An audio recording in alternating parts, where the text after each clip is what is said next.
So welcome everyone. Today we will discuss कि जो quant section है कैट का, तो उसके लिए एक स्ट्रेटेजी क्या होनी चाहिए गुड स्कोर करने के लिए क्वांट में। तो इस वीडियो में हम वो डिस्कस करेंगे। सो वी विल लुक कि where you are and where you want to be, तो जो भी उसके बीच में गैप है, where you are and where your aim और where you want to be, तो इसके बीच में जो भी गैप्स हर्डल्स है उसको कैसे क्रॉस ओवर करना है, उसको कैसे सोल्व करना है, उसके लिए क्या प्लान होना चाहिए। Because the quant section of the CAT is require some strategy and planning. ऐसा नहीं है कि तुम बिना स्ट्रेटेजी प्लानिंग के जाओगे तो और क्वांट का पेपर दोगे with your all basics covered तो तुम्हारे अच्छे मार्क्स आ जाएंगे। नहीं, ऐसा बिल्कुल भी नहीं है। तुम्हें पहले एक प्लान बनाना पड़ेगा, उस पर काम करना पड़ेगा for the 3 to 4 months and then you will see improvement in your scores, in your speed, in your accuracy. तो वही सब चीज़ें इस वीडियो में डिस्कस करेंगे। So let's discuss it one by one. तो the first thing is there are 3 types of candidates, 3 types of people. The first one is who are done with the syllabus. अगर तुम वो जिसका syllabus done हो गया, what I mean is basics covered, basics वगैरह सब covered हो गए हैं, प्रैक्टिस भी इनफ हो गई है। तो अभी ये टाइप्स के स्टूडेंट हैं, इनको क्या करना चाहिए, इनको डिफरेंट सोर्सेज से जो भी क्वेश्चन मिलते हैं, मिसलेनियस क्वेश्चन, उनको प्रैक्टिस करना चाहिए ऑन अ डेली बेसिस। जो भी डिफरेंट सोर्स है, डिफरेंट में कोई एफबी ग्रुप हो गया, कोई तुम्हारा व्हाट्सएप ग्रुप है, किसी फ्रेंड ने भेज दिया, टेलीग्राम पे काफ़ी ग्रुप हैं, तो उन सभी ग्रुप्स में आई होप किसी ना किसी में तो तुम पार्ट हो गए जिस पे रैंडम क्वेश्चंस आते हैं। तो तुम्हें वो क्वेश्चन सोल्व करने हैं, बट विद ए वार्निंग क्या है कि don't solve unnecessary stuff. Because जब तुम देखोगे तो काफी क्वेश्चंस बहुत बड़े होंगे जो कि कैट से नॉट रिलेटेड होंगे, जो कैट से कोई भी कनेक्शन नहीं है, तो वो क्वेश्चंस तुम्हें नहीं सोल्व करने हैं, वो क्वेश्चंस तुम्हारे लिए नहीं है, वो यूं ही फ्लोट होते रहते हैं जस्ट, तो उन पे ध्यान नहीं देना। और दूसरे टाइप्स के स्टूडेंट हैं the one who are ready for mocks. इन्होंने मिसलेनियस जो भी प्रैक्टिस है वो सब डन है और इनके जो क्वेश्चन सोल्विंग अप्रोच है उन पर भी अच्छी होल्ड है। तो ये जो कैंडिडेट्स है, अभी मॉक सीजन स्टार्ट होने में ऑलमोस्ट 1 month है, उसके बाद मॉक सीजन स्टार्ट हो जाएगा। तब तक इनको क्या करना चाहिए, अपने बेसिक्स को और ब्रशअप और स्ट्रॉन्ग कर लें। फॉर एग्जाम्पल अभी तुमने सभी ने बेसिक्स कर लिए होंगे, जस्ट फॉर द एग्जाम्पल, लेकिन अगर मैं कहूं कि 10% रेट पे 3 years के बाद क्या अमाउंट बनेगा, तो तुम्हें 10% का सक्सेसिव लर्न होना चाहिए, विच इज 33.1%। अब ऐसे 10, 20, 30 का 70,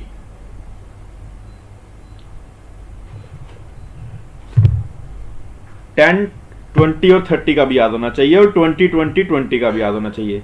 तो ये सब चीजें एडिशनल है, ये मैंडेटरी नहीं है, बट ये है कि एक ये स्पीड बूस्टर है। जैसे इसका 71.6 आता है, ठीक है, और ऐसे ही तुम अगर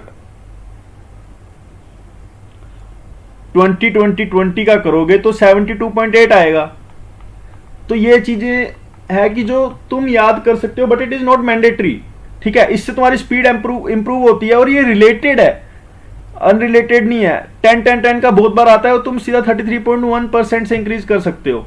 तो ऐसी चीजें, ऐसे जो शॉर्टकट्स है वो कैसे निकलेंगे, when you practice more than enough, practice more than enough. तुम्हें प्रैक्टिस करते जाना टिल द मॉक सीजन। तुम अभी कुछ ये मत सोचो कि मैं प्रीवियस ईयर स्टार्ट करूंगा, ये स्टार्ट करूंगा। तुम 1-2 मॉक्स की सीरीज ले लोगे, that would be more than enough. जहां पे जैसे 15 और 17 अप्रोक्स मॉक्स होते हैं, तो 34 मॉक्स इंटू 22 अप्रोक्स 700 क्वेश्चंस हो गए क्वांट के, जो कि well defined and well answered questions होते हैं। एंड ये सब तुम प्रिपेयर करोगे विद इन द टाइम, तो उसमें तुम्हारी और स्किल्स इंप्रूव होंगी। तो अभी तक तुम्हें 1 महीना प्रैक्टिस ही करना है और कुछ शॉर्टकट्स है वो सीख लेने हैं।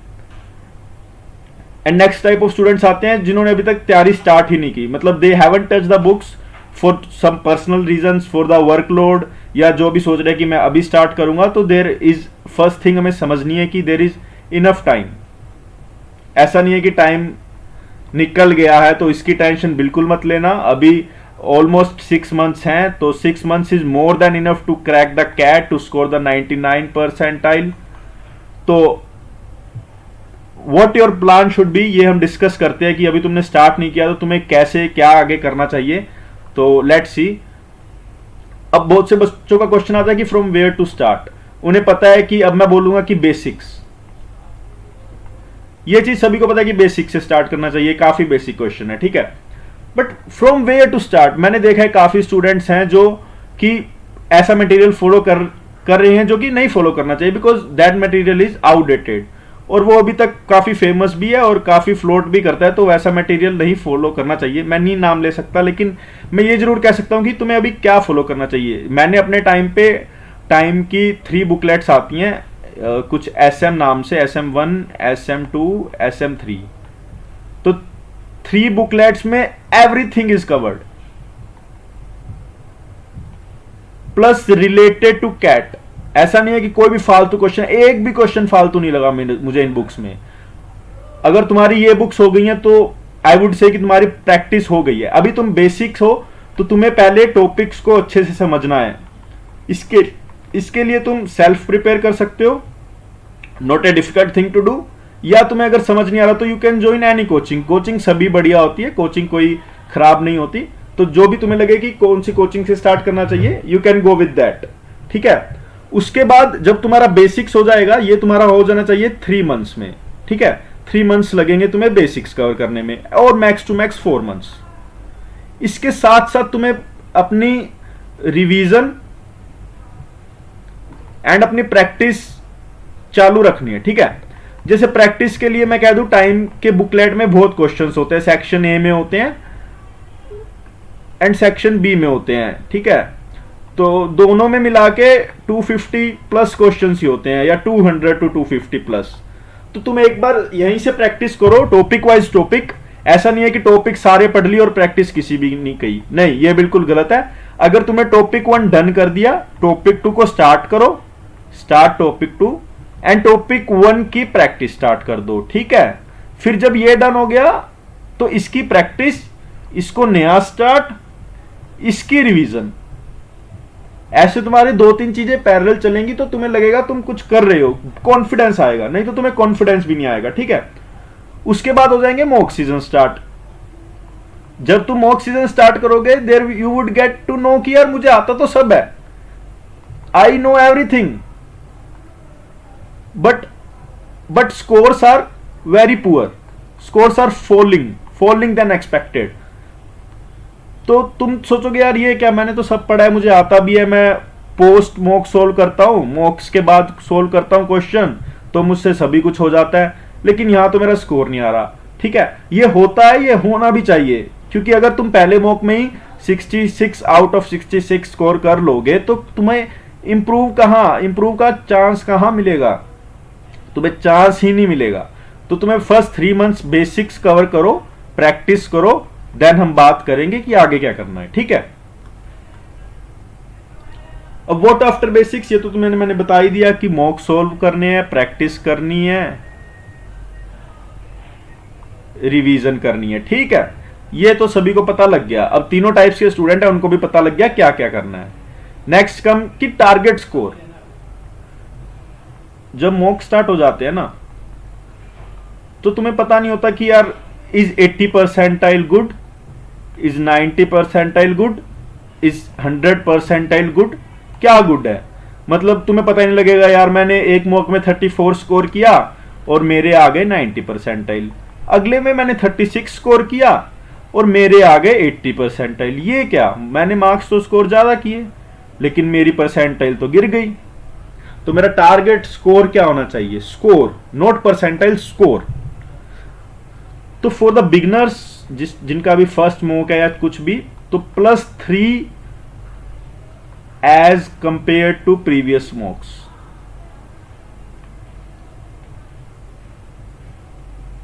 +3 मार्क्स। जैसे पहले मॉक्स में किसी के 13 है तो अगले में तुम्हें 16 लाने हैं। तुम्हें 13 से 23 नहीं हिट करना, इतना हिट नहीं होता एक्चुअली में। अगले मॉक में ही इतना हिट नहीं होता क्योंकि एक वीक में ही मॉक आ जाएगा।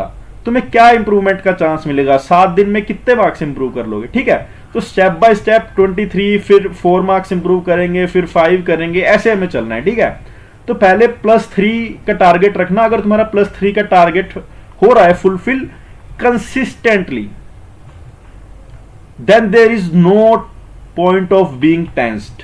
तुम्हें बिल्कुल टेंशन नहीं लेनी, ठीक है।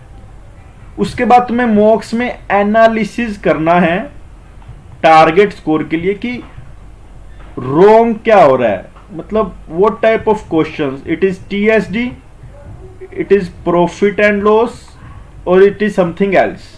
क्या रॉन्ग हो रहा है उसकी दोबारा रिवीजन करनी है। और होता क्या ना, कई बार हम प्रैक्टिस करते हैं वैसे टाइप के क्वेश्चंस कैट नहीं देता, तो हमें कैट टाइप ऑफ क्वेश्चंस से फैमिलियर होना है। तो वो कैसे आएगा, वो मॉक्स में आएगा। मॉक्स में वही क्वेश्चन आते हैं जो कैट के प्रीवियस ईयर्स होते हैं या एक्सपेक्टेड क्वेश्चंस होते हैं, ठीक है। नेक्स्ट चीज, कई बच्चे सोचते हैं कि यार मेरे तो हमेशा -10 मार्क्स कट ही जाते हैं गलतियों से, ये तो मैं सिली एरर कर देता हूं, तो कोई ना, ये तो मैं इंप्रूव कर ही लूंगा, इसकी तो क्या ही टेंशन लेनी है। नहीं, ऐसा नहीं होता, क्योंकि जब तुम एक ही एरर को, जैसे मैं 1 + 2 = 3 की जगह हमेशा 4 लिखता हूं, मुझे अगले दिन किसी ने पूछा, मैंने फिर 4 बोल दिया, अगले दिन पूछा, मैंने फिर 4 बोल दिया, मतलब मेरे साथ सिली एरर हो ही रहा है, बार बार हो रहा है। तो ये सिली एरर नहीं है, this is not a silly error, this is a very big mistake. तो ये सिली एरर अगर तुम सही कर लोगे तो तुम्हारे +10 तो ऐसे ही हो जाएंगे जो नेगेटिव जा रहे हैं, और ऊपर से 3-4 क्वेश्चन सही हो गए तो +12 हो जाएंगे, तो 22 मार्क्स बढ़ने के चांस भी बन सकते हैं। तो सिली एरर को ऐसे नहीं सोचना। सिली एरर, देखो सिली एरर होता है जब हमें पता ना हो, हम गलती कर दें, लेकिन मॉक्स में सब कुछ सामने होता है और हम गलती कर दे और फिर उसको बोले कि ये सिली एरर है, तो ऐसा नहीं होता। हमें कोई भी एरर को सिली एरर नहीं सोचना है, ठीक है। अब देखते हैं कि 99 परसेंटाइलर का क्या स्कोर रहा था कैट में रिसेंट में। तो अराउंड 41 के मार्क्स पोस्ट नॉर्मलाइजेशन, ठीक है। कई स्लॉट्स में बढ़ते हैं घटते हैं, तो तुम एक रेंज ले लो कि 42 से प्लस मार्क्स हैं, तो you are safe for the CAT. That depends on mock to mock only, but अगर इजी कैट भी आया तो ज्यादा से ज्यादा 48 हो जाएगा, ठीक है। तो तुम्हें पहले अपना टारगेट बनाना है कि 50 का टारगेट, देन 55 का टारगेट, देन 60 का टारगेट, और देन हमेशा माइंड में एक टारगेट तो होना ही चाहिए 66 आउट ऑफ 66 का, ठीक है। अब 90 to 95 परसेंटाइल लाना बड़ी बात नहीं है, ये बड़ी बात नहीं है अगर तुम बेसिक्स को कवर करोगे, कवर बेसिक्स, प्रेशर नहीं लोगे, थोड़े बहुत क्वेश्चन करोगे जितना आता है, तो you would achieve 90 to 95 percentile very easily इन मॉक्स। ये मैं आपको दिखा भी सकता हूं कि कितने इजी क्वेश्चंस आते हैं इन कैट और मॉक्स, जिसमें 90 to 95 स्कोर करना बहुत इजी होता है। लेकिन अभी most of the candidate Aspire कर रहे हैं कि 99 परसेंटाइल को कैसे अचीव करें। तो तुम्हें इंप्रूव करनी है वो चीजें जहां पे दूसरे लोग गलतियां कर रहे हैं। कईयों के पास टाइम का इशू है, कईयों के पास एक्यूरेसी का इशू है, कईयों के पास प्रेशर का इशू है। तुम ये तीनों चीजें अपनी अच्छी कर लो, तुम्हें बेसिक्स तो आते ही हैं, तुम टाइम मैनेजमेंट अच्छा करो, तुम एक्यूरेसी अच्छी करो, तुम प्रेशर हैंडलिंग अच्छी करो, ठीक है। तो तुम्हारा ऑलरेडी 99 परसेंटाइल स्कोर बनने लगेगा धीरे धीरे। देखिए 10-15 दिन में नहीं होगा, लेकिन 1-2 महीने में जरूर होगा, ठीक है। तो चीजों को टाइम दो, बी पेशेंट, बी काम, फिर सब चीजें तुम्हें वर्क करने लगेंगी, ठीक है। अब नेक्स्ट स्लाइड देखो, how to improve speed and attempts. बहुत बच्चों का इशू आता है कि वो टाइम मैनेजमेंट नहीं कर पाते, क्वेश्चंस को बहुत टाइम लेते हैं सोल्विंग करने में। फॉर एग्जांपल 1 2 3 4 22 क्वेश्चंस हैं, तो ये क्वेश्चंस जंबल्ड अप होते हैं और इनमें कुछ क्वेश्चंस होते हैं इजी, कुछ मॉडरेट, कुछ हार्ड। कंप्यूटर इनको जंबल करता है, ठीक है। तो ये एग्जामिनर को भी नहीं पता होता, हमें भी नहीं पता होता। तुमने फर्स्ट क्वेश्चन पढ़ा, तुम्हें इजी लगा करने में, इसको स्टार्ट सोल्विंग, 1 मिनट बाद नहीं आ रहा तो ड्रॉप। हमें स्ट्रेटेजी करनी है स्टार्ट और ड्रॉप वेरी फास्ट। तो राउंड 1 में हमें वही क्वेश्चंस पिक करने हैं, चाहे हम 5-6 क्वेश्चन ही पिक कर पाए जो कि बहुत इजी क्वेश्चंस हैं, और 5-6 तो मिल ही जाएंगे, ठीक है। जब you are done with round 1 तुम्हें सभी क्वेश्चंस का पता लग जाएगी कौन सा कैसे दिखने वाला क्वेश्चन है। फिर आओ राउंड 2 पे, जो मीडियम लेवल क्वेश्चन है, जो तुम कर पाओगे थोड़ा टाइम देके।